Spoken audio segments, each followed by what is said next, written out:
কুমিল্লায় rail crossing পার হওয়ার সময় বাসে ট্রেনের ধাক্কা নারী শিশুসহ প্রাণ গেল ১২ জনের। ঢাকার সঙ্গে চট্টগ্রামের রেল যোগাযোগ বন্ধ, গেটম্যান না থাকায় দুর্ঘটনা।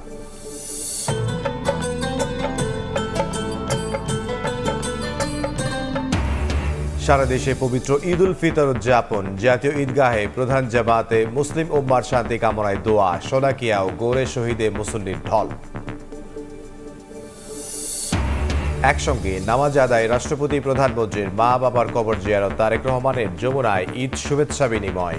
দলমত নির্বিশেষে ঐক্যবদ্ধ হয়ে দেশ গড়ার প্রত্যয়। মেলা করে দোকানপাট বসায়, আমরা খেলতে পারি না। এটা ভাঙা, এখানে দুইটা দোলনা ছিল, একটা নাই। এই মার্কেটটা মাঠেরই অংশ ছিল। মাঠেরই অংশ ছিল। নগরায়ন আর দখলদারিত্বের রাজধানীতে কমছে খেলার মাঠ, বাজার ইজারার নামে দখল হয়ে আছে মাঠ পার্ক। ঈদের পরে উদ্ধার কাজ শুরুর আশ্বাস সিটি কর্পোরেশনের।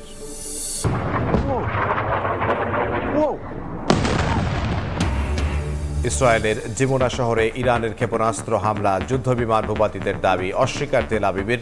হরমুজ প্রণালী খুলে দিতে ট্রাম্পের ৪৮ ঘন্টার আলটিমেটাম।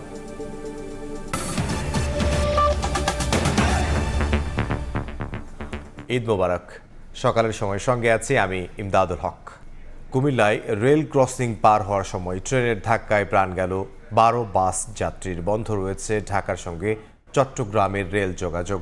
চাঁপাইনবাবগঞ্জ থেকে যাত্রী নিয়ে নোয়াখালী যাচ্ছিল মামুন স্পেশাল বাসটি। শনিবার মধ্যরাতে কুমিল্লার পদুয়ার বাজার রেল ক্রসিং পার হতে গেলে চট্টগ্রাম থেকে ঢাকামুখী মেইল ট্রেন বাসটিকে ধাক্কা দেয়। ১ কিলোমিটার পর্যন্ত টেনে নিয়ে যাওয়ায় বাসটি দুমড়ে মুচড়ে যায়। খবর পেয়ে সেনাবাহিনী, ফায়ার সার্ভিস ও পুলিশ ঘটনাস্থলে গিয়ে উদ্ধার কাজ চালায়। এখন পর্যন্ত ১২ জন নিহতের তথ্য জানিয়েছে পুলিশ, রেলওয়ে কর্তৃপক্ষ এবং জেলা সিভিল সার্জন। হতাহতের সংখ্যা আরও বাড়তে পারে বলে জানিয়েছেন তারা। স্থানীয়দের অভিযোগ, গেটম্যান না থাকায় দুর্ঘটনাটি ঘটেছে। খরচ মানে নাই বা খরচ ছিল না, ডাইরেক্ট ঢুকে গেছে। তখন তো ট্রেন হাট ব্রেক করলে মানে ট্রেনের যাত্রীর গতি হতো মাইরে দিয়া, মানে কি আস্তে আস্তে ব্রেক ধরে মানে এটা আসছে। আর তো হাট ব্রেক ধরতো তাহলে পুরো ট্রেনের গতি হতো। একবার অকেজু একটা রেল গেট, এটার মধ্যে কোনো রেলের কোনো প্রশাসন কেউ এটার কার্যকারী না। লাইনম্যানের অসচেতনতার কারণে এই দুর্ঘটনা ঘটেছে। যদি লাইনম্যান যদি সচেতন থাকতো তাহলে দুর্ঘটনা মানুষের প্রাণহানি হতো না। এই মুহূর্তে ঘটনাস্থলে আছেন সহকর্মী ইশতিয়াক আহমেদ, সরাসরি যাব তার কাছে। যে ট্রেন দুর্ঘটনা ঘটেছে সেখানে ১২ জন নিহত হয়েছে বলে আমরা জানতে পেরেছি। তার মধ্যে ৭ জন পুরুষ, ২ জন শিশু এবং ৩ জন নারী যাত্রী নিহত হয়েছেন। আজ ভোররাত ২টা ৪৫ কুমিল্লা ঢাকা চট্টগ্রাম মহাসড়কে পদুয়ার বাজার রেলওয়ে ক্রসিং এ এই দুর্ঘটনাটি ঘটে। আমি যদি জানিয়ে রাখতে চাই যে কুমিল্লা ঢাকা চট্টগ্রাম মহাসড়কে পদুয়ার বাজার যে রেল ক্রসিংটি আছে সেখানে চট্টগ্রাম থেকে ছেড়ে আসা ঢাকাগামী ঢাকা মেইল নামে একটি ট্রেন এর সাথে সংঘর্ষের ঘটনা ঘটে। চাঁপাইনবাবগঞ্জ থেকে ছেড়ে আসা মামুন স্পেশাল নামের একটি যাত্রীবাহী বাসে, যেটি নোয়াখালী যাচ্ছিল বলে আমরা জানতে পেরেছি। এবং ঘটনাটি ঘটে ২টা ৪৫। তার পরবর্তীতে যখন ট্রেন বাসটিকে সজোরে ধাক্কা দেয়, ধাক্কা দেওয়ার পরে ট্রেনটি বাসটিকে টেনে হিঁচড়ে নিয়ে যায় পুরো ১ কিলোমিটার পথ। অর্থাৎ কুমিল্লার জাঙ্গালিয়া যে কচুয়া চৌমুহনী রয়েছে সেখানে যে এলাকা, সেই এলাকায় নিয়ে গিয়ে ট্রেনটি থামে এবং সেই সময় থামার পরে দেখা যায় যে যে যাত্রীবাহী যে বাসটি রয়েছে সেটি একেবারে ধুমড়ে মুচড়ে গিয়েছে এবং যাত্রী ট্রেনের বাসের ভিতরে থাকা যে যাত্রীগুলো তাদের যে অবস্থা সেটি একটি ভয়ঙ্কর অবস্থা ছিল বলে যারা ট্রেনের যাত্রী তারা দেখে আমাদেরকে জানিয়েছে। এবং তারা বলছে যে ট্রেনটা যখন থামে তখন আমরা সবাই বের হয়ে আসি, তখন দেখি পুরো বাসটি একেবারে ধুমড়ে মুচড়ে গিয়েছে এবং বাসে থাকা যাত্রীদের অবস্থা একেবারে ভয়ঙ্কর ছিল। সেই তারপর ট্রেনে থাকা যাত্রীরা তারা 999 পুলিশকে বিষয়টি জানায়। পুলিশ ঘটনাস্থলে আসে, সেনাবাহিনীর সদস্যরা আসে এবং ফায়ার সার্ভিসের সদস্যরা কিন্তু এই ঘটনাস্থলে আসে। তারপরে ট্রেনের যাত্রীদের সহযোগিতায় এবং আইন শৃঙ্খলা বাহিনীর সহযোগিতায় আহত এবং নিহতদের বাস থেকে উদ্ধার করা হয়। এবং সেই সময় আমরা কথা বলেছিলাম, তখন 5:30 নাগাদ কথা বলেছিলাম ঘুরে যিনি কুমিল্লা সদর দক্ষিণ থানার ইপিজেড ফাঁড়ির পুলিশ পরিদর্শক তাকুল ইসলামের সাথে। তিনি আমাদেরকে জানিয়েছেন ফায়ার সার্ভিস এবং তারা মিলে 7 জনের যে নিহত হওয়ার বিষয়টি তারা নিশ্চিত করে এবং সেখানে 15 জন আহত হয়। পরবর্তীতে সেই নিহতের সংখ্যা বেড়ে 12 জনে দাঁড়ায় এবং আমরা সেটি আমাদের পর আমরা পুলিশের মাধ্যমে আইনশৃঙ্খলা বাহিনীর মাধ্যমে বিষয় নিশ্চিত করতে পেরেছি যে 12 জন পরবর্তী তারা নিহত হয়েছে এবং যারা আহত হয়েছে গুরুতর আহতদের চিকিৎসার জন্য ঢাকা মেডিকেল কলেজ হাসপাতালে প্রেরণ করা হয়েছে বলে আমরা জানতে পেরেছি। এবং এই 12 জনের মধ্যে 7 জন পুরুষ, 2 জন শিশু এবং 3 জন নারী। আমরা এখানে কথা বলেছিলাম যারা ট্রেন যাত্রী, যখন তারা বলল যে 2:45 যখন দুর্ঘটনাটি ঘটে তখন বিকট দুটি শব্দ হয়। শব্দ হওয়ার পর তারা ট্রেনে থাকা যাত্রীরা সবাই ভয়ে আতঙ্কিত হয়ে পড়ে এবং তারা বলছিল যে আমরা আমরা ভেবেছিলাম যে ট্রেনের উপর কোনো দুর্বৃত্তকারীরা হামলা করেছে। পরবর্তী যখন ট্রেনটি 1 কিলোমিটার পরে গিয়ে থামায় তখন দেখতে পাই যে বাসের সাথে একটি সংঘর্ষের ঘটনা ঘটে এবং সেই সংঘর্ষে ঈদের একদিন পরে ঝরে পড়ে প্রায় 12টি তাজা প্রাণ। এবং এখানে আপনারা দেখছেন এই মুহূর্তে অবস্থান করছে অসংখ্য স্থানীয়রা এবং আইন শৃঙ্খলা বাহিনীর সদস্যরা, গণমাধ্যম কর্মীরা তারা অবস্থান করছে এবং এখন পর্যন্ত যে রিলিফ ট্রেন সেটি কিন্তু এখনো আসেনি। 18 থেকে আর কিছুক্ষণ পরে ট্রেনটি আসবে বলে রেল কর্তৃপক্ষ বলছে, তবে কখন আসে সেই সময়টা এখনো আমাদেরকে তারা জানায়নি। ট্রেন আসার পরে বাসে সরিয়ে নিয়ে যাওয়া হবে এবং দুর্ঘটনার কারণে ঢাকা চট্টগ্রাম যে ট্রেন রেল যোগাযোগ ব্যবস্থা সেটি বন্ধ রয়েছে। রেল লাইনে আসার পর যখন বাসটিকে উদ্ধার করে নিয়ে যাবে বা ট্রেনটিকে উদ্ধার করে নিয়ে যাবে তখন ঢাকা চট্টগ্রাম যে রেল চলাচল সেটি স্বাভাবিক হবে। এখানে অসংখ্য স্থানীয় মানুষরা রয়েছেন যারা ঘটনার সময় ছিলেন না, পরবর্তীতে তারা এসে ঘটনা সম্পর্কে জেনেছেন। তাদের সাথে একটু কথা বলতে চাচ্ছি যে আপনারা তো এখানকার স্থানীয়, আপনারা পরবর্তীতে এসে শুনেছেন যে এখানে কি ঘটেছে। হ্যাঁ, কি ঘটেছে এসে শুনেছেন, একটু আমাদের বলবেন কিনা কি ঘটেছিল এখানে?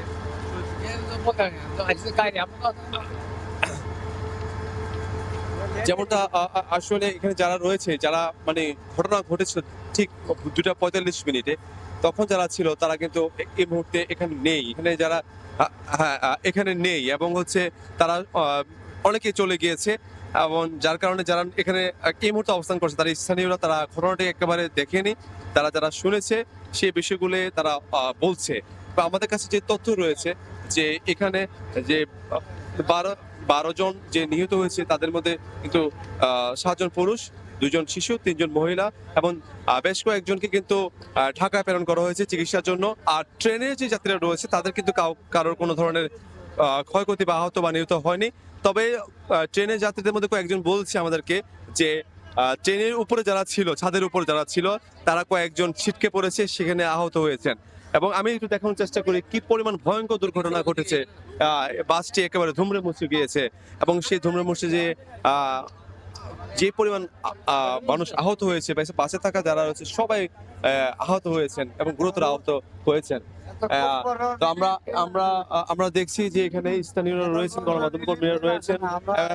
এখন আমরা একটু কথা বলার চেষ্টা করব এখানকার স্থানীয় সাথে যে এই যে দুর্ঘটনা ঘটেছে এই সম্পর্কে আপনারা কি দেখেছেন বা জানেন? আমার জীবনে এরকম দুর্ঘটনা আমি আর দেখি নাই যে ওয়ান আপ ট্রেনে এরকম মারাত্মক ধরনের দুর্ঘটনা ঘটে নাই। আমরা ট্রেনের যাত্রী, আমরা মানে মধ্যরাত্রি থেকে এখানে অপেক্ষা করতেছি। এখানে অনেক মৃত লাশ এখানে নামাইছে দেখছি। আমি নিজেও একটা অক্ষত অবস্থায় একটা মেয়েকে কাঁধে করে নামাইছি। এদিক থেকে যেদিকে গ্লাস ভেঙে গেছে, সামনে গ্লাস, ওইখান থেকে আমি তারপর দেখলাম যে খালি লাশের পর লাশ নামতেছে। কয়েকজন আহত ব্যক্তিকে হাসপাতালে নিয়ে গেছে প্রশাসনের অনেক সহযোগিতা করছে আমাদেরকে। আমরা খুবই সন্তুষ্ট।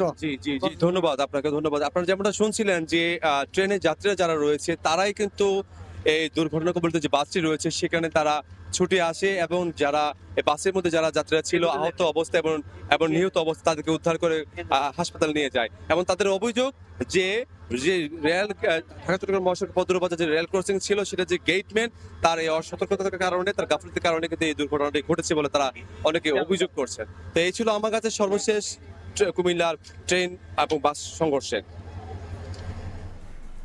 সহকর্মী ইশতিয়াক আহমেদ যোগ দিয়েছিলেন কুমিল্লা থেকে। সারা দেশে পবিত্র ঈদ উল ফিতর উদযাপিত। রাষ্ট্রের গুরুত্বপূর্ণ ব্যক্তিদের সঙ্গে জাতীয় ঈদগাহে প্রধান জামাতে অংশ নিতে ঢল নামে সাধারণ মানুষের মাঠে জায়গা না পেয়ে আশপাশের সড়কে নামাজ আদায় করেন হাজারো মুসল্লি। দেশ, জাতি ও মুসলিম উম্মার সমৃদ্ধি কামনায় করেন বিশেষ দোয়া। কামরুল হাসান সেলিম ও মঞ্জুরুল হক মঞ্জুর ক্যামেরায় নাজমুস সালেহী রিপোর্ট।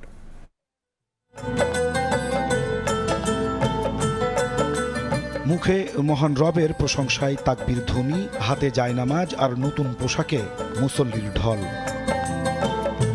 বেলা বাড়ার সঙ্গে সঙ্গে তা যেন জনসমুদ্রে রূপ নেয়। প্রেস ক্লাব, দোয়েল চত্বর, মৎস্য ভবন ছাড়িয়ে যায় মানুষের দীর্ঘ সারি।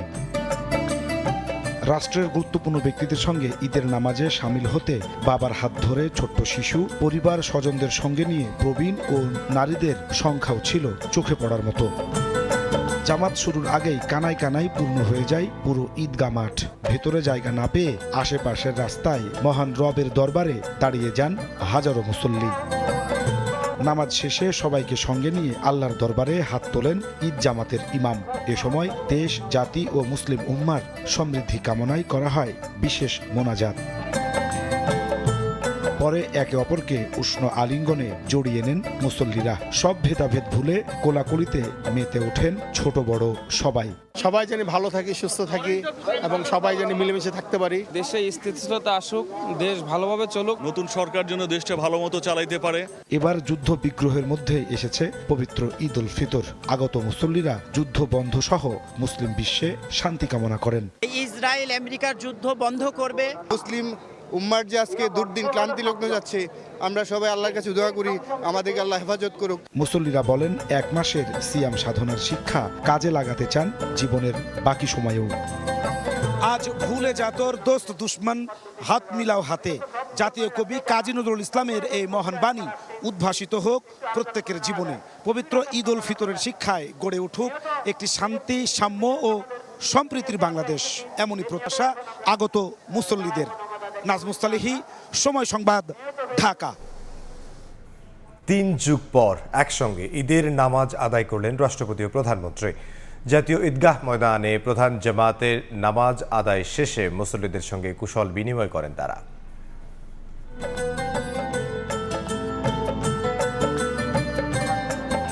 নির্ধারিত সময়ের আগে থেকেই জাতীয় ঈদগাহ মাঠে ঈদের প্রধান জামায়াতে অংশ নিতে ঢল নামে সাধারণ মুসল্লিদের। এবারে প্রধান আকর্ষণ রাষ্ট্রপতি ও প্রধানমন্ত্রীর একসঙ্গে ঈদের নামাজ আদায়।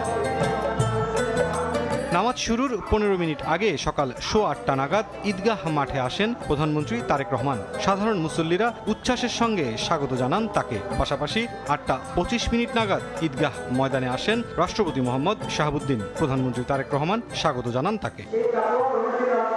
এ সময় ঈদের নামাজের বেশ কিছু ফজিলত শোনেন রাষ্ট্রের গুরুত্বপূর্ণ 2 ব্যক্তি।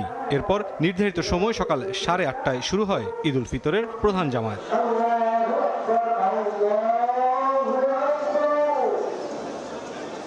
ঈদ উল ফিতরের প্রধান এই জামায়াতে কাঁধে কাঁধ মিলিয়ে যোগ দেন সরকারের মন্ত্রী, প্রতিমন্ত্রী, উচ্চপদস্থ কর্মকর্তা এবং বিদেশি কূটনীতিকরা।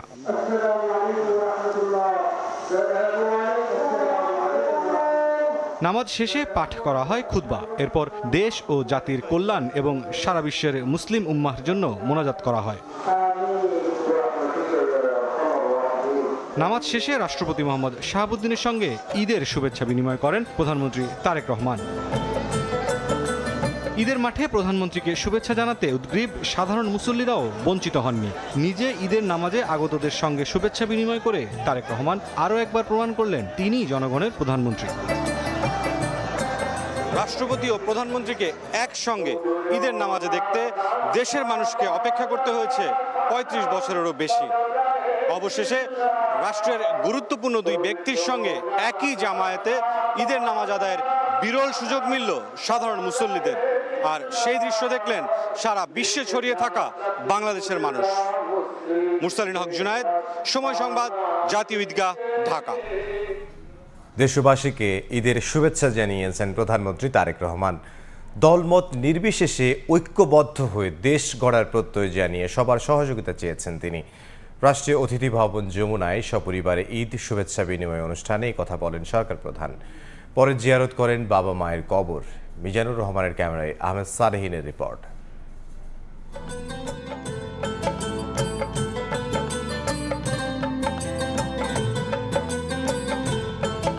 প্রধানমন্ত্রী হিসেবে প্রথম ঈদ, তাই উচ্ছ্বাসটাও ফুটে ওঠে সরকার প্রধানের হাসিতে। স্ত্রী ডাক্তার জুবাইদা রহমান ও মেয়ে ব্যারিস্টার জাইমা রহমানকে সঙ্গে নিয়ে রাষ্ট্রীয় অতিথি ভবন যমুনায় তারেক রহমান।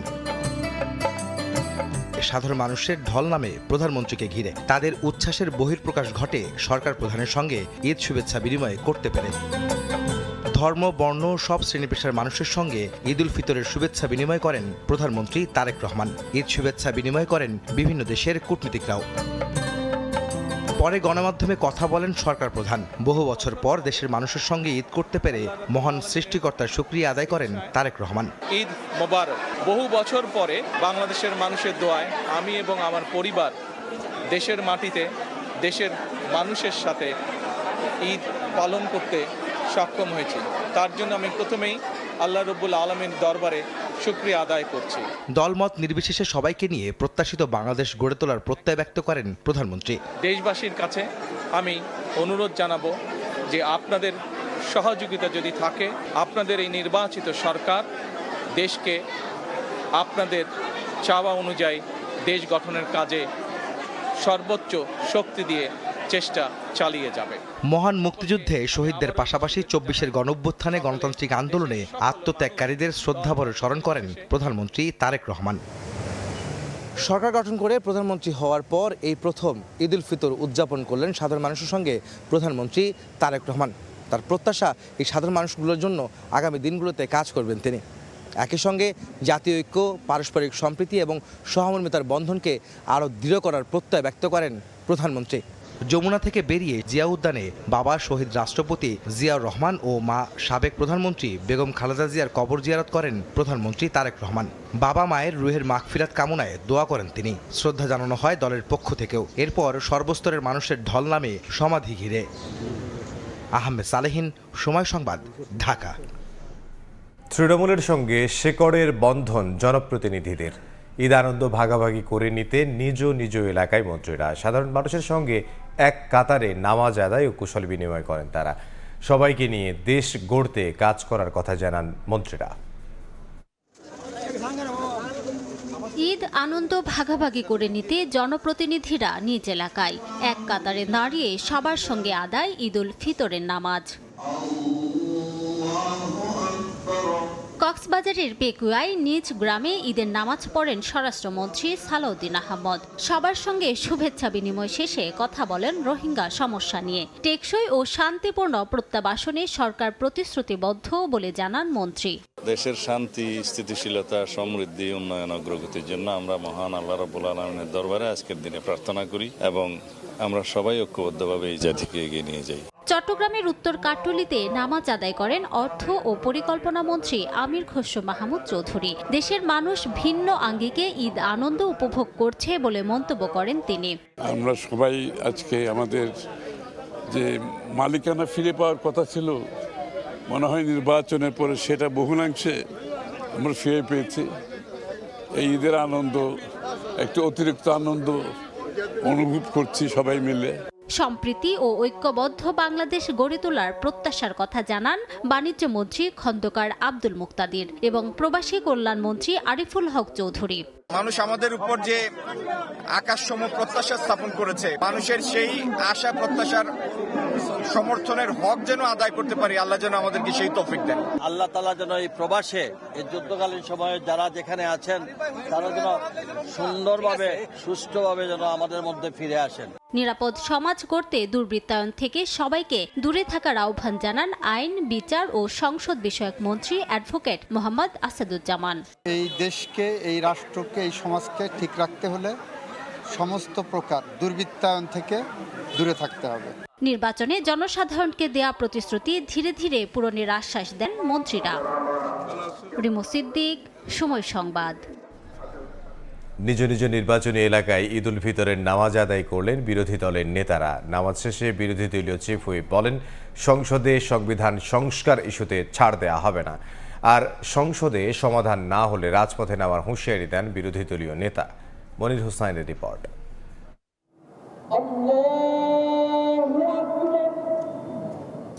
নিজ নিজ নির্বাচনী এলাকায় পবিত্র ঈদ উল ফিতরের নামাজ আদায় করেন বিরোধী দলীয় নেতা এবং জাতীয় সংসদের চিফ হুইপ। শনিবার সকালে রাজধানীর বেরাইদ জামে মসজিদে ঈদের নামাজ আদায় করেন বিরোধী দলীয় চিফ হুইপ ও এনসিপির আহ্বায়ক নাহিদ ইসলাম। নামাজের পর কুশল বিনিময় শেষে গণমাধ্যমে কথা বলেন নাহিদ ইসলাম। বলেন, ঈদের পর সংসদে সংবিধান সংস্কার পরিষদ নিয়ে গুরুত্ব সহকারে আলোচনা হবে। সংবিধান সংস্কার পরিষদ সংস্কার এগুলো হচ্ছে কমিটমেন্ট ছিল, তো অবশ্যই সেটার জন্য আমরা সংসদে এবং সংসদের বাইরে সর্বাত্মক চাপ আমরা তৈরি করব আমাদের জায়গা থেকে। মিরপুরের মণিপুর গার্লস হাই স্কুল মাঠে নামাজ আদায় করেন জামাত আমির ও বিরোধী দলীয় নেতা ডাক্তার শফিকুর রহমান। পরে মুসল্লিদের সঙ্গে ঈদ শুভেচ্ছা বিনিময় করেন তিনি। হিংসা বিদ্বেষ ভুলে দেশ গড়ার প্রত্যয় ব্যক্ত করেন জামাত আমির। ভোটটা জনগণ দুইটাই দিয়েছে, তো একটা হালাল হলে আর একটা হারাম হবে কেন? এটা যত তাড়াতাড়ি যারা এখনো বুঝেন নাই, অর্থাৎ সরকারি দল, তারা যত তাড়াতাড়ি বুঝবেন সংকট তত তাড়াতাড়ি কাটবে। এদিন দুপুরে মিন্টো রোডের বাসায় ঢাকার বিভিন্ন মিশনের কূটনীতিকদের সঙ্গে শুভেচ্ছা ও কৌশল বিনিময় করেন বিরোধী দলীয় নেতা এবং জামাত আমির ডাক্তার শফিকুর রহমান। মনির হোসাইন, সময় সংবাদ, ঢাকা। সকালের সময় আরও থাকছে।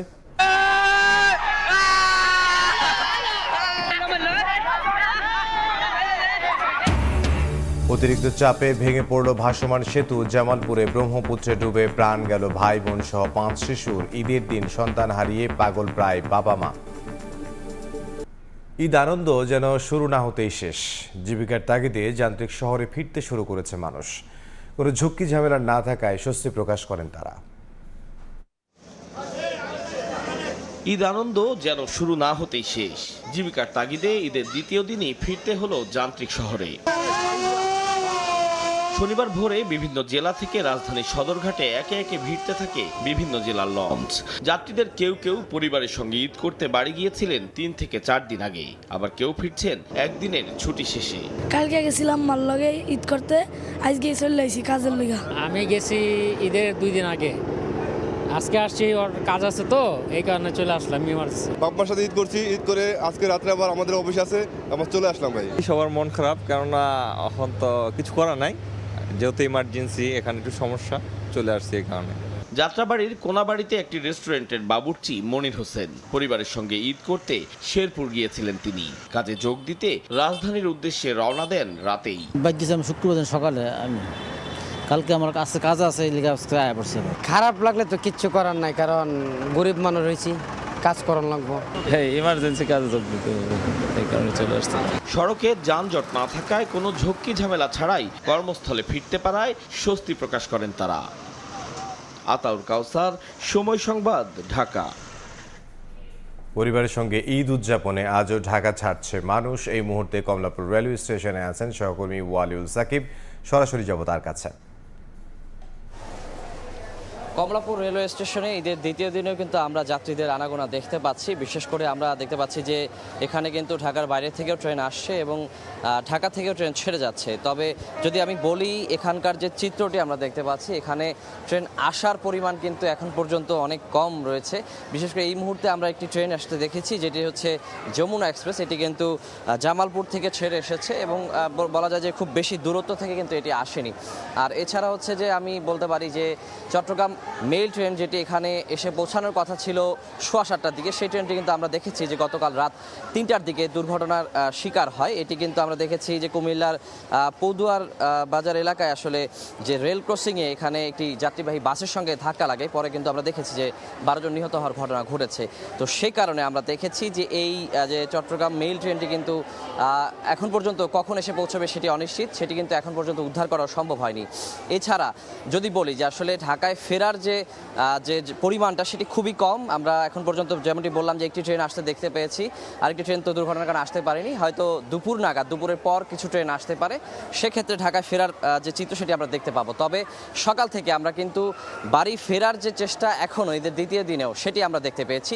আমরা বেশ কয়েকটি ট্রেন কিন্তু সকাল থেকে ছেড়ে যেতে দেখেছি এবং মোটামুটি চাপ আমরা দেখতে পেয়েছি যে অনেকেই বলছেন যে তারা যখন যে ঈদের আগে যাওয়ার চিন্তা করেছিলেন কিন্তু টিকিট কাটতে পারেননি, অনেকের টিকিট থাকার পরেও কিন্তু আসলে ট্রেনে উঠতে পারেননি, সেসব মানুষরা কিন্তু ঈদের দ্বিতীয় দিনটিকেই বেছে নিয়েছেন। তো তারা বলছেন যে ঈদের দিনে পরিবার কিংবা পরিজনদের সঙ্গে থাকতে না পারলেও ঈদের দ্বিতীয় দিন হলেও কিংবা তৃতীয় দিন হলেও তারা ঈদের পরে হলেও যে পরিবারের সঙ্গে আসলে ঈদের আনন্দ সামান্যটুকু হলেও ভাগাভাগি করে নিতে চান। আর সে কারণেই তারা বলছেন যে তারা যে ঈদের পরের দিনটিকে বেছে নিয়েছেন, এবং অনেকেই বলছেন যে টিকিট যখন খুঁজছিলেন তারা ঈদের দিন পর্যন্ত তারা কোনো টিকিট পাননি, ঈদের পরের দিনে পেয়েছেন, সে কারণেই তারা কিন্তু বাড়ি যাচ্ছেন। তো সেজন্যই আমি বলছিলাম যে আসলে আমরা এখান থেকে বাড়ি থেকে ঢাকায় ফেরার চাইতে আগে সেটা আমরা এখনও দেখতে পাচ্ছি। তো সব মিলিয়ে বলা যায় যে ঈদে বাড়ি যাওয়ার যে তাগিদ সেটি এখনও আছে, আর ঈদ করে বাড়ি থেকে ঢাকায় ফেরার যে প্রক্রিয়াটা সেটি হয়তো আজকে দুপুর নাগাদ কিংবা আজকে বিকেলের পর থেকে সেই চাপটি হয়তো আমরা ট্রেনের ক্ষেত্রে দেখতে পাবো। তো এই ছিল আমার কাছে এখন পর্যন্ত কমলাপুর রেলওয়ে স্টেশন থেকে সবশেষ খবর। কমলাপুর থেকে ওয়ালিউল সাকিব। ঈদের দ্বিতীয় দিন জাতীয় চিড়িয়াখানায় ঢল নামে দর্শনার্থীর, একসঙ্গে অনেক পশু পাখি দেখতে পেয়ে উচ্ছ্বসিত শিশুরা। এদিকে এবারের ঈদে ভিন্ন ঘরানার 5টি চলচ্চিত্র দেখতে হলগুলোতে ভিড় করছেন সিনেমা প্রেমীরা।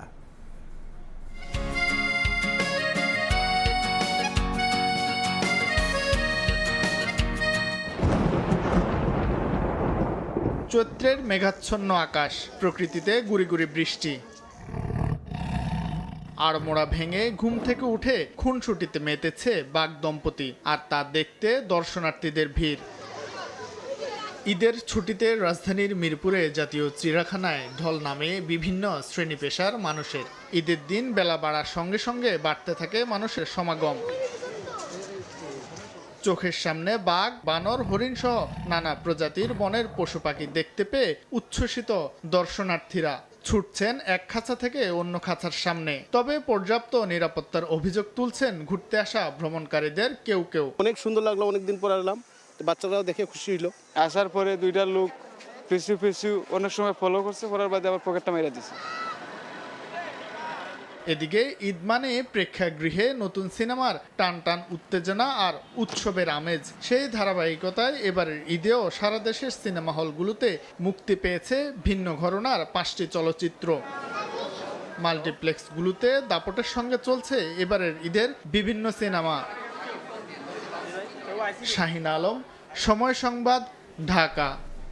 জামালপুরে ঈদের দিন ঘুরতে যাওয়াই যেন কাল হলো। দেওয়ানগঞ্জে ব্রহ্মপুত্র নদে ভাসমান সেতু ভেঙে পানিতে ডুবে প্রাণ গেছে 5 শিশুর। মর্মান্তিক এ ঘটনায় শোকের ছায়া নেমে এসেছে এলাকায়। কে জানতো ঈদে আনন্দ ভ্রমণই হবে জীবনের শেষ মুহূর্ত।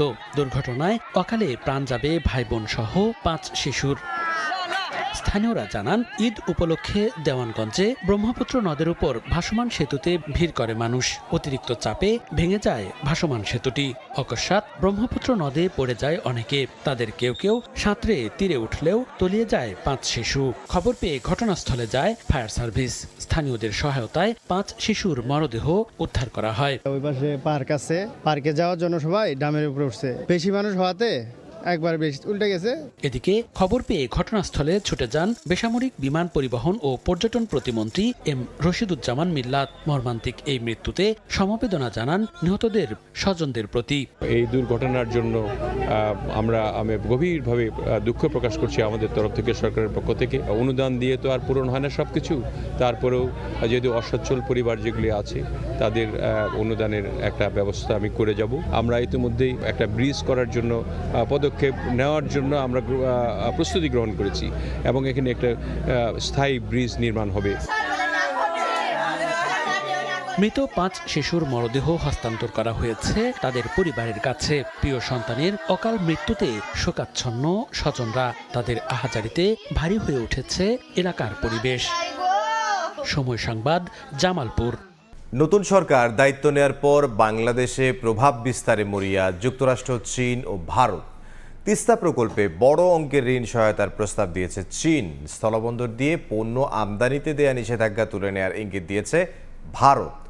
বাংলাদেশে বিনিয়োগে আগ্রহ দেখিয়ে অশুল্ক বাধা দূর করতে বলেছে যুক্তরাষ্ট্র। মধ্যপ্রাচ্য সংঘাতে জ্বালানি সহায়তার আশ্বাস দিয়েছে 3 দেশই। এমন প্রেক্ষাপটে দেশের স্বার্থে সরকারকে সিদ্ধান্ত নেওয়ার পরামর্শ অর্থনীতিবিদদের। শুভ খানের রিপোর্ট। আওয়ামী লীগ আমলের শুরুতে পদ্মা সেতু সহ কয়েকটি মেগা প্রকল্পে ঋণ সহায়তা দেয় অন্যতম উন্নয়ন সহযোগী চীন। তবে শেখ হাসিনার শাসন আমলের শেষ ভাগে ঋণের প্রতিশ্রুতি শূন্যের কোটায় নামায় বেইজিং। একই অবস্থা ভারতের ক্ষেত্রেও। অর্থনৈতিক সম্পর্ক বিভাগের তথ্য বলছে গত 5 অর্থবছরে ভারত নতুন কোনো ঋণের প্রতিশ্রুতি দেয়নি। বিপরীতে চীন দিয়েছে $140 কোটি। মাঝের সময়টায় ছিল না কোনো ঋণ। তবে অন্তর্বর্তী সরকারের সময়ে $2.1 বিলিয়ন বিনিয়োগ, ঋণ ও অনুদানের প্রতিশ্রুতি দেয় চীন। গত 5 অর্থবছরে চীনা ঋণের অর্থ ছাড় হয়েছে $353 কোটি। ভারত করেছে $123 কোটি। আর ইআরডির হিসেবে সরাসরি ঋণ সহায়তা দেয়নি যুক্তরাষ্ট্র। তবে বিএনপি সরকার দায়িত্ব নেওয়ার পর প্রভাবশালী এই 3 দেশের দৌড়ঝাঁপে ক্রমেই পাল্টে যাচ্ছে দৃশ্যপট। গেল 8 মার্চ অর্থমন্ত্রীর সঙ্গে বৈঠক শেষে স্থলবন্দর দিয়ে পণ্য আমদানির নিষেধাজ্ঞা তুলে নেয়ার ইঙ্গিত দেয় Bharat. Both sides can work more closely together, how we can promote trade volume, how we can promote Bangladeshi exports to India. একদিন পরই অর্থ মন্ত্রণালয়ে ছুটে যান চীনা রাষ্ট্রদূত ইয়াও ওয়েন। তিস্তা প্রকল্প বাস্তবায়নে ঋণ সহায়তার কথা জানান তিনি। More than 10 projects carry on, and we're discussing it. We can come up with figures. Some Tista River projects we are going to build 1,000 hospital in Bangladesh. চীন ও ভারতের এই তৎপরতার মধ্যে পিছিয়ে নেই যুক্তরাষ্ট্র। অর্থমন্ত্রীর সঙ্গে বৈঠক সেরেছেন মার্কিন রাষ্ট্রদূত ব্রেন্ট ক্রিস্টেনসেন। দীর্ঘমেয়াদে দেশটির কাছে এলএনজি সহায়তা চায় বাংলাদেশ। আলোচনায় প্রাধান্য পায় অশুল্ক বাধা দূর করতে সহকারী মার্কিন পররাষ্ট্রমন্ত্রী পল কাপুরের তাগিদও। আমেরিকান বিনিয়োগ এই দেশে আসবে, সেটার জন্য দুই একটা প্রতিবন্ধকতার কথা উল্লেখ করেছেন, যে এইগুলি দূর করলে আমেরিকান বিনিয়োগের জন্য সেটি সহজতর হবে, বাংলাদেশ একটা উর্বর ভূমি হবে। ভারতের বাণিজ্য সম্প্রসারণ, মার্কিন বিনিয়োগ বৃদ্ধি আর চীনের ঋণ সহায়তার প্রতিশ্রুতি বাংলাদেশ ঘিরে প্রভাবশালী এই 3 দেশের অর্থনৈতিক কূটনীতিকে কাজে লাগাতে সরকারকে সতর্কতার সাথে পদক্ষেপ নেওয়ার পরামর্শ এই অর্থনীতিবিদের। দ্রুত এই চলমান প্রকল্পগুলো শেষ করে নতুন যে প্রকল্পগুলো সেগুলো আইডেন্টিফাই করতে হবে এবং দুই দেশের মধ্যে সম্পর্কের ভিত্তি হতে হবে আসলে জনগণের সঙ্গে জনগণের সম্পর্ক। তো সেইভাবে করেই নতুন নতুন জায়গাতে আসলে এই অর্থায়ন বা উন্নয়ন সহযোগিতা সেগুলো সম্প্রসারিত করতে হবে। বাংলাদেশের শীর্ষ 10 উন্নয়ন সহযোগীর তালিকায় রয়েছে এই 3 দেশই। শুভ খান, সময় সংবাদ, ঢাকা। রাজধানী ঢাকায় দিন দিন কমছে খেলার মাঠ ও উন্মুক্ত জায়গা। নগরায়ন আর দখলদারিত্বে অনেক মাঠ হারিয়ে গেছে, আর যেগুলো আছে তার বেশিরভাগই সাধারণ মানুষের নাগালের বাইরে। কোথাও মার্কেট, কোথাও বাজার, কোথাও আবার ইজারার নামে দখল হয়ে আছে মাঠ ও পার্ক। সিটি কর্পোরেশন বলছে ঈদের পরই অবৈধ দখল থেকে উদ্ধার করা হবে খেলার মাঠ। আর নগর পরিকল্পনাবিদরা বলছেন নীতিমালার কথা। অনুপ দত্তের ছবিতে আবু সাইদ নিশানের বিশেষ প্রতিবেদন।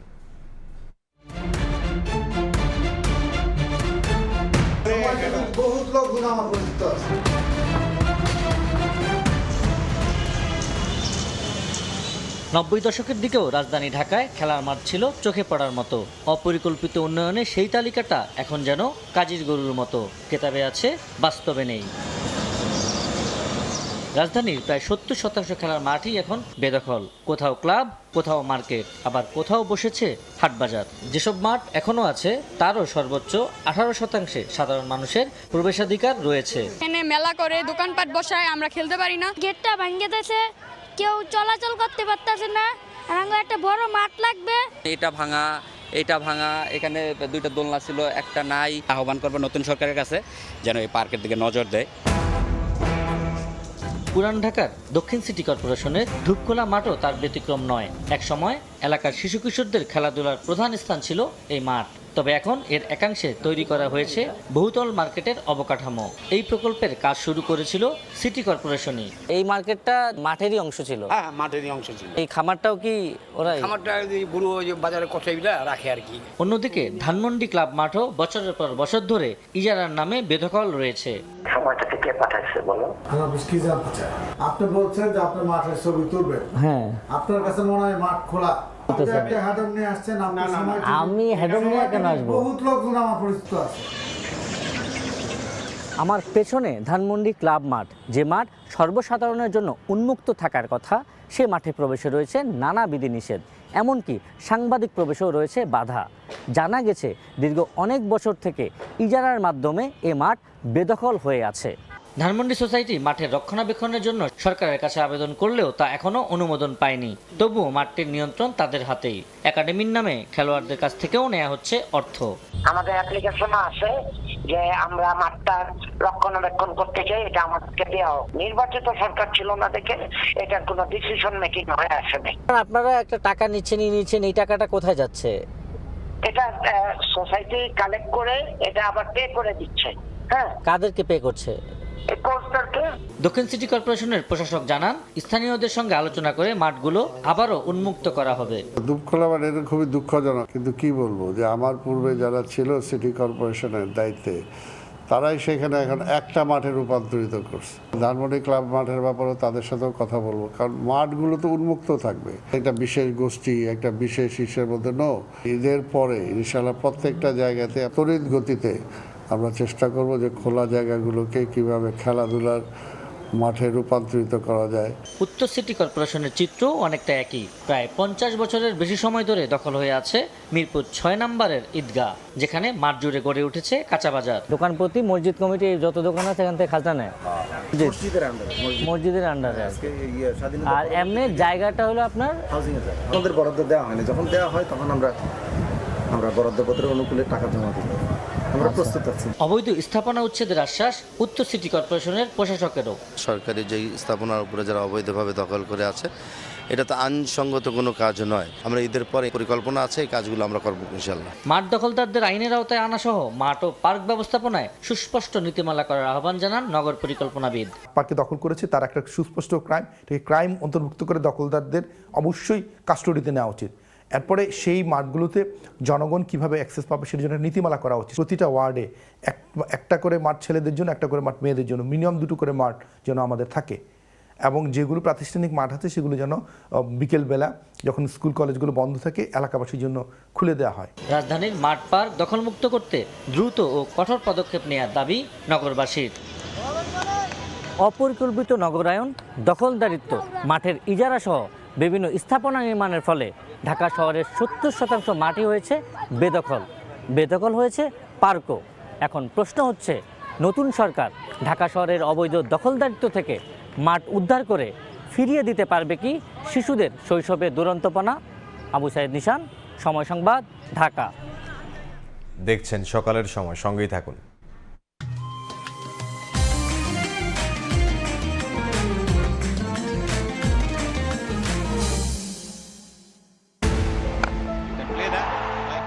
প্রত্যেক বলেই মারতাম ওই সোজাসুজি, ওই স্কুলে চালে যা পড়তো, তো ওখান থেকে কিন্তু আমার আরম্ভ হওয়া। মাশাআল্লাহ অনেক জোরে বল করতাম। ছোট্ট একটা ছেলে এরকম হ্যাংলা একটা ছোট্ট ব্যাগ নিয়ে ওই কাঁঠাল গাছের কোনটায় খাড়া রয়েছে, তা আমি বুঝি না যে এই সাইকেল। পোলাওটা আমরা খুব কম পছন্দ করি, বাট এই খিচুড়িটা লাগবে, জামাই আদর, হ্যাঁ এটা থাকবে। একটি সড়ক সংস্কারে গাফিলতির কারণে বিচ্ছিন্ন হয়ে আছে সিলেট নগরীর 33 নম্বর ওয়ার্ডের 5 শতাধিক পরিবার। বিভিন্ন পরিষেবা গ্রহণের পাশাপাশি সামাজিক অনুষ্ঠানে যেতে চরম ভোগান্তি পোহাতে হয় এলাকাবাসীর। সিটি কর্পোরেশনের প্রকৌশলীর দাবি, হঠাৎ অতিবৃষ্টি কাজে বিঘ্ন ঘটায়। নৌশাদ আহমদ চৌধুরীর ছবিতে বিস্তারিত ইকরামুল কবিরের রিপোর্টে। ভূমিকম্প কিংবা প্রাকৃতিক কোনো দুর্যোগে ঘটেনি এমন ভূমিধস সিলেট নগরীর 33 নম্বর ওয়ার্ডের উপর দিয়ে প্রবাহিত আমনিছড়া উদ্ধারে প্রতিরক্ষা দেয়াল নির্মাণে ঘটে বিপর্যয়। শীতে কাজ শেষ না হওয়ায় বৃষ্টিতে এসে লণ্ডভণ্ড হয়ে পড়ে। ডিসেম্বরের মাসে কাজ ধরছে এই কন্ট্রাক্টরে, ধরার পরে এইগুলা কাজ হয় নাই। তারা বলেছিল আমাদেরকে 3-4 মাসের মধ্যে পুরো কাজ হয়ে যাবে। আমাদের এই 100 ভাগের মধ্যে 20 ভাগ কাজ এখন পর্যন্ত হয় নাই। বিপর্যস্ত সড়কের কারণে এলাকার লোকজন বিচ্ছিন্ন হয়ে পড়েছেন। বিয়ে কিংবা সামাজিক অনুষ্ঠানে যেতে চরম ভোগান্তি পোহাতে হয় এলাকাবাসীর। ডিসেম্বরে কাজ শুরু হওয়ার কথা থাকলেও দেরিতে শুরু হওয়ায় হঠাৎ ঢলে বিপর্যয় নেমে আসে এলাকায়। 1200 মানুষের গৃহবাস করে 4-5টা মাস ধরে খুব কষ্ট করে এদিকে চলাফেরার। বর্তমান তো এখন বৃষ্টি হয়েছে, মানুষ চলাচল দেখো অবস্থা। ঠিকাদারকে পাওয়া না গেলেও তার প্রতিনিধির অজুহাতের শেষ নেই। আর সিলেট সিটি কর্পোরেশনের নির্বাহী প্রকৌশলী বললেন, বৃষ্টির কারণে বিঘ্নিত হচ্ছে সড়ক অবকাঠামো উন্নয়নের কাজ। মসজিদের পাশের যে অংশটা আছে ওইটা ভেঙে সময়টা আমাদের প্রচুর গেছে, কাস্টিং করে বল্লি মেরে ওইগুলো করছে, করার পরে ওইটা ঠিক নাই। গত 3-4 দিন থেকে কন্টিনিউয়াস বৃষ্টি হচ্ছে, এই মাটির কোয়ালিটিটা হচ্ছে খুবই খারাপ। আমরা মাটি কাটার পরে বেসের রড বাঁধার আগেই ভেঙে চলে আসতেছে। আমরা যথাযথ প্রোটেকশনের ব্যবস্থা নিচ্ছি। 2012 সালে 27 থেকে 42 ওয়ার্ডে উন্নীত হয় সিলেট সিটি কর্পোরেশন। 33 নম্বর ওয়ার্ড সহ নতুন ওয়ার্ডে উন্নয়ন কাজে হাত দেয় কর্তৃপক্ষ। এই সড়কের উন্নয়ন কাজ শুষ্ক মৌসুমে শেষ হওয়ার কথা থাকলেও বর্ষা মৌসুম এসে যাওয়ায় নতুন নতুন সমস্যা দেখা দিয়েছে। এই অবস্থা থেকে মুক্তি চাচ্ছেন এই এলাকাবাসী। সিলেট নগরীর 33 নম্বর ওয়ার্ডের মণিপুরি পাড়া থেকে ইকরামুল কবির, সময় সংবাদ। নেত্রকোনায় দৃশ্যমান হচ্ছে শহরের ভেতর দিয়ে প্রবাহিত মগরা নদীর উপর দৃষ্টিনন্দন নেটওয়ার্ক স্টিল আর্চ সেতু। কোনো ধরনের পিলার ছাড়াই এমন নান্দনিক সেতু সৌন্দর্য যেমন বাড়াবে শহরের, তেমনি যানজটও কমবে বলে মনে করছেন স্থানীয়রা। তবে নির্দিষ্ট সময়ের মধ্যে কাজ শেষ হওয়া নিয়ে কিছুটা শঙ্কা থাকলেও ঠিকাদার ও বাস্তবায়নকারী প্রতিষ্ঠান বলছে দ্রুত শেষ হবে। আলপনা বেগমের তথ্য, আবু সুফিয়ানের তোলা ছবিতে রিপোর্ট। নেত্রকোনা পৌরসভা ও সওজের দীর্ঘদিনের দ্বন্দ্বের অবসান ঘটিয়ে জীর্ণশীর্ণ বেইলি নাগরা সেতু বাদ দিয়ে মগরা নদীর ওপর এবার নির্মিত হচ্ছে নেটওয়ার্ক আর্চ ব্রিজ, যা দৃশ্যমান হওয়ায় উচ্ছ্বসিত স্থানীয়রা। সেতুটির নির্মাণ সম্পন্ন হলে কমবে যানজট, নিরসন হবে শহরবাসীর দীর্ঘদিনের ভোগান্তি। দিনে রাতে শহরের সৌন্দর্য থাকবে বিশ্বের উন্নত কোনো দেশের মতো। এটা হতে যানজট কমে যাবে, সৌন্দর্য হবে। নান্দনিক ব্রিজ এবং এই যে নদীর নাব্যতা নষ্ট হবে না এমন ব্রিজ আসলে আমাদের জন্য একটা পাওনা। এতে আমরা খুশি, নেত্রকোনাবাসী খুশি। ব্রিজটা হইলে সৌন্দর্য বৃদ্ধি পাবে, মানুষের চলাচলের সুবিধা হবে। আপাতত স্টিলের স্ট্রাকচার নির্মাণ সম্পন্ন হলেও সেতুটির ঢালাই বাকি। তবে ঈদুল আজহার আগেই কাজ শেষ করার আশ্বাস ঠিকাদার ও সড়ক বিভাগের।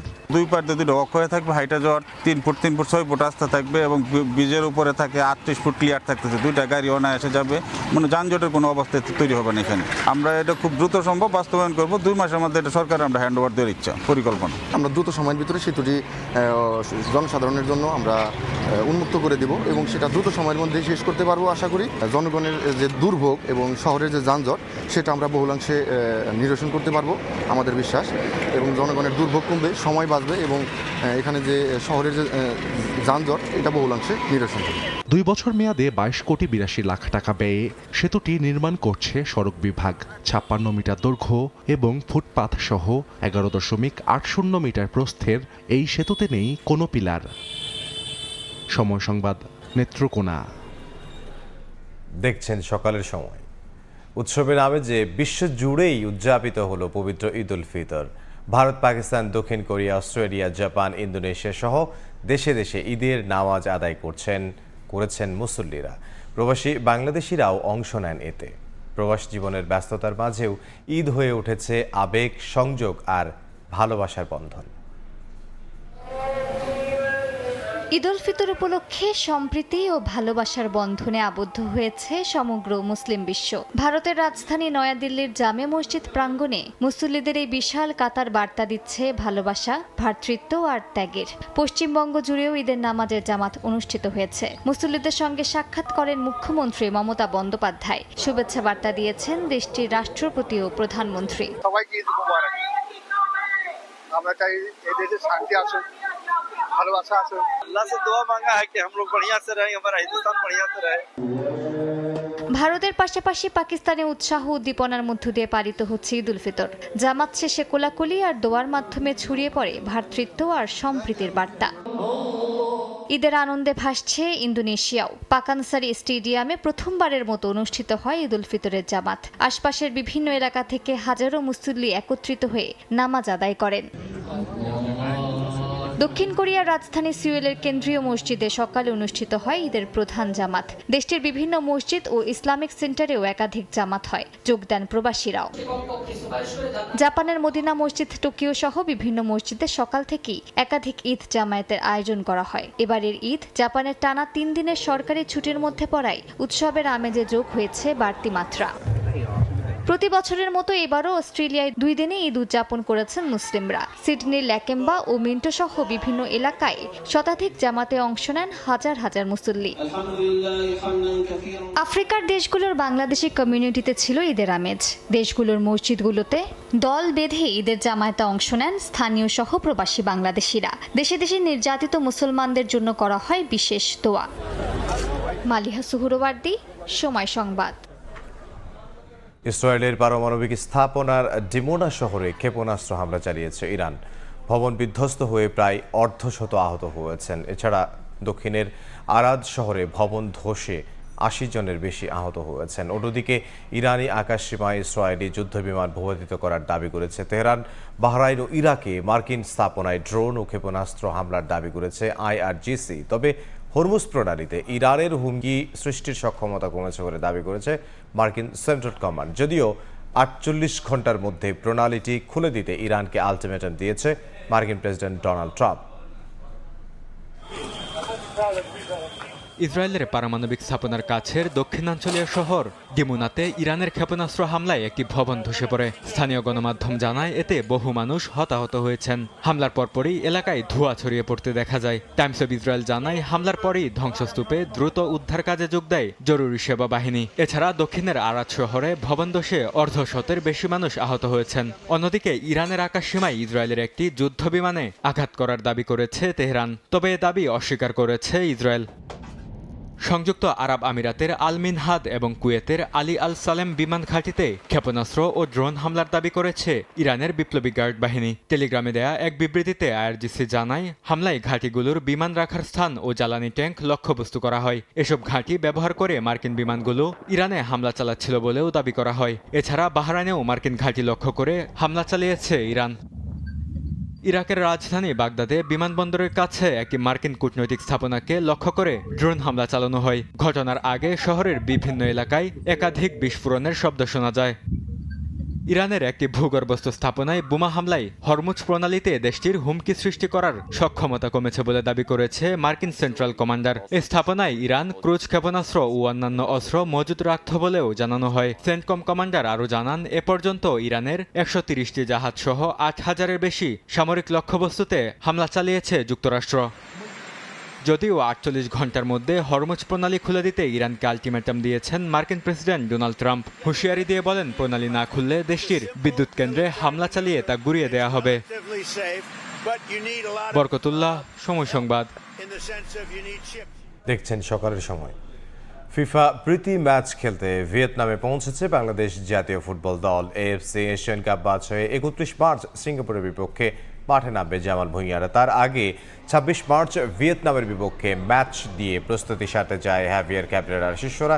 এশিয়ান কাপ বাছাই পর্ব থেকে আগেই ছিটকে গেছে বাংলাদেশ। সিঙ্গাপুরের বিপক্ষে নিয়ম রক্ষার ম্যাচ হলেও সর্বোচ্চটুকু দিয়ে লড়তে চায় লাল সবুজের প্রতিনিধিরা। এশিয়ান কাপের মূল পর্বে কোয়ালিফাই করা সিঙ্গাপুরকে হারাতে পারলে সেটা দেশের ফুটবলের জন্য হবে বড় সাফল্য। ঢাকায় ক্যাম্পে না থাকলেও এই 2 অ্যাওয়ে ম্যাচই খেলবেন হামজা চৌধুরী। ভ্রমণ ক্লান্তি কাটিয়ে ভিয়েতনাম ম্যাচের জন্য সেরা প্রস্তুতি নেওয়ার লক্ষ্য বাংলাদেশ দলের।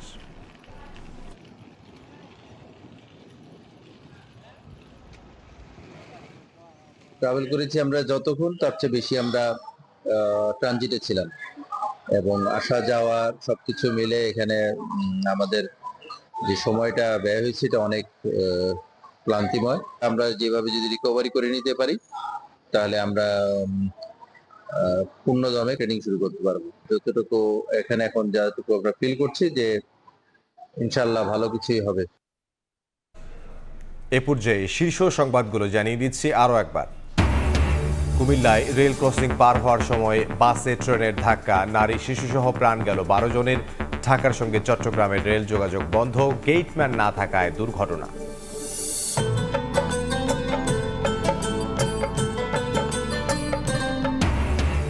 সারা দেশে পবিত্র ঈদ উল ফিতর উদযাপন। জাতীয় ঈদগাহে প্রধান জামাতে মুসলিম উম্মার শান্তি কামনায় দোয়া, শোলাকিয়া ও গৌরে শহীদে মুসল্লির ঢল।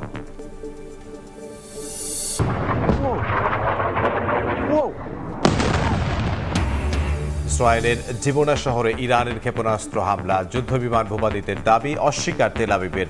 হরমুজ প্রণালী খুলে দিতে ট্রাম্পের 48 ঘন্টার আলটিমেটাম।